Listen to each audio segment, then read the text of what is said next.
see, Number 1, number 2. agad. Kakasok pa lang ng stage, di ba?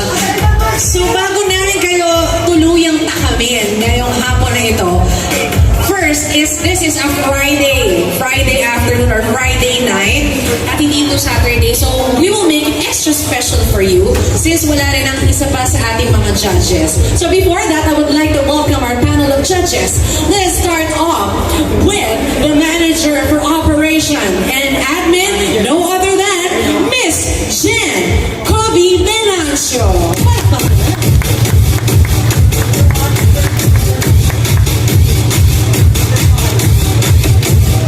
Wala si DJ, hindi ako mag-split sana ako eh. And of course, the managing director of Talents Manila, no other than Mr. Carlo Marti! Ay, may mga ganon. And this afternoon, dahil wala si Mr. Jonathan Alegre, one of our resident judge, we would like to welcome a special guest. Ready na ba kayo? Ito muna special judge natin. Our special judge this afternoon ay napaka-special sa puso ko at napaka-special sa puso namin ng mga taga-Talents Manila and Isatan Ramo Complex dahil we have been with this guy for a very long time. I would like to present to you, wag natin patagalin pa, the Manila's Finest Hunk Champion last 2015, Mr. Carlo Lian! Yan yung nanalo. Diba? Yan ang Manila's Finest Hunk. Welcome, Carlo. Namiss kita. Grabe. Dati gusto ko itong jowain kasi kaya lang sobrang sobrang bata mo pa nun, pero bortang-borta ka. Pero ngayon, feeling ko ready ka na sa mature roles. At saka mas madaldal na siya ngayon, ha? Carlo, pakilala ka naman sa kanilang lahat. Hello, good evening sa inyo lahat. Sa mga hindi nakakakilala sa akin, ako nga pala si Carlo Liang Navarro, former 2015 Grand Winner dito sa Manila's Finest Hunk. At ang kinis-kinis ni Carlo ngayon. Actually, makinis ka na before. Pero dati, parang may pa ng puberty. Pero ngayon, grabe, lalaki ka talaga. At saka yung muscle niyo, antigas. Antigas. So, konti interview lang muna natin si Carlo bago siya mag-judge at bago tayo mag-proceed sa ating program. I would just like to ask, what is it like after Manila's Finest Hunk 2015? Ano yung mga nangyari sa'yo? May mga projects ka ba? Ano ba yung mga memorable na nangyari sa'yo after the pageant? Muna.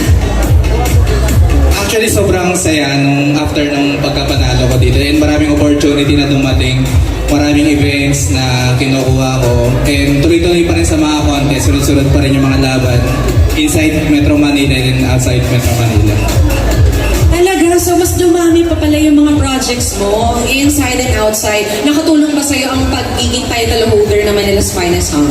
Oo, malaking bagay yun kasi una sa lahat, madaming nakakilala na sa akin noon, that time na yun.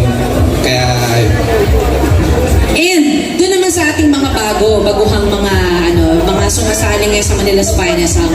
I'm not sure kung mga dati na sila sumasali, pero anong maipapayo mo sa mga gustong pumasok sa pagpasok sa Manila's Finest Hunk? What can you tell them? gaya ng sinasabi ko dati pa lang, basta be confident lang, tapos enjoyin nyo lang. Enjoyin mo lang, no? Kasi naalala ko, enjoy mo lang eh. Diba? Kahit sobrang, lalo na nung grand finals, nakita ko yung hirap mo, pero sobrang in-enjoy mo yung show. Kaya nakita yun ng judges sa'yo eh, diba? Kaya lalo ka nilang pinanalo ng bonggang-bongga. You give it a really good game sa lahat. Palakpakan naman natin, Mr. Carlo Lian. Sir Carlo. Sir Carlo ko. Kasi sanay ako Sir Carlo tinatawag ko. Kasi magkapangalan kayo ng boss natin eh. Hi Sir Carlo.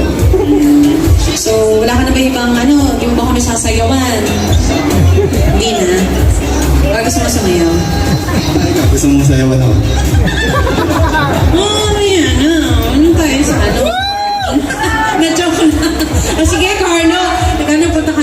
seat. Ayan. Palakpakan naman natin again, Mr. Carlo Liang.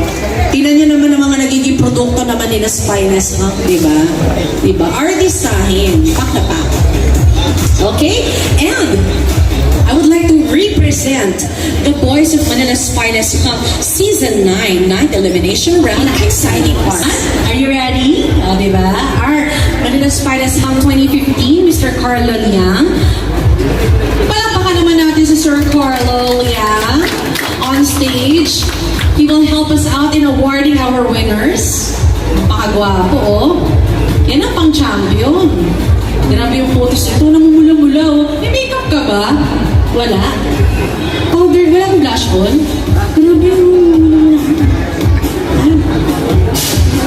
Gusto niya talaga katabi ako. Okay. Oh, ready na ba kayo? Number 5! Ay, ito na. Okay. Our winners for today's video. Ito na. Is it our Cinerama Complex? Who's your best? Dito, dito. Ano, who's your best? Dito, who's your best? Okay, okay, winner. Okay. Our first contender who will join us on the grand finals is contender number. Ano? Contender number? Contender number 6. Rodney Lacuban.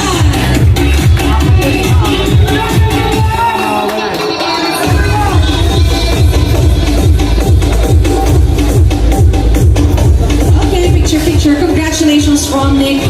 Makakasama ka namin sa grand finals. Ikaw kaya ang makakatanggap ng 30,000 pesos in cash?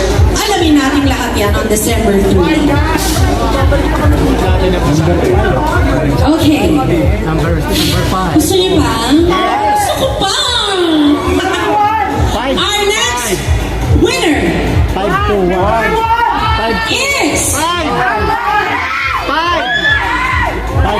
contender number 5. contender number 5. You got it right. Contender number 1, Ronnie Palermo.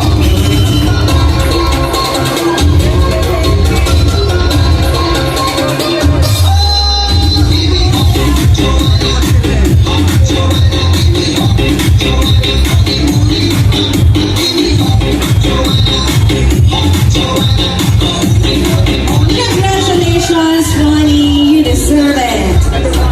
See you on grand finals. Now, let's move on to the next winner. Our next winner is contender number. Contender number 5, Grace Ivan Lopez. Congratulations, Grace. You deserve it.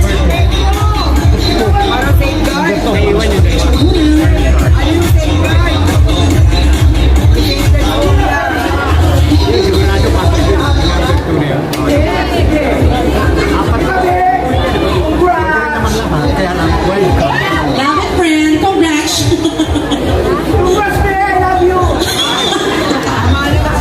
Love you, sis. Okay, let's move forward.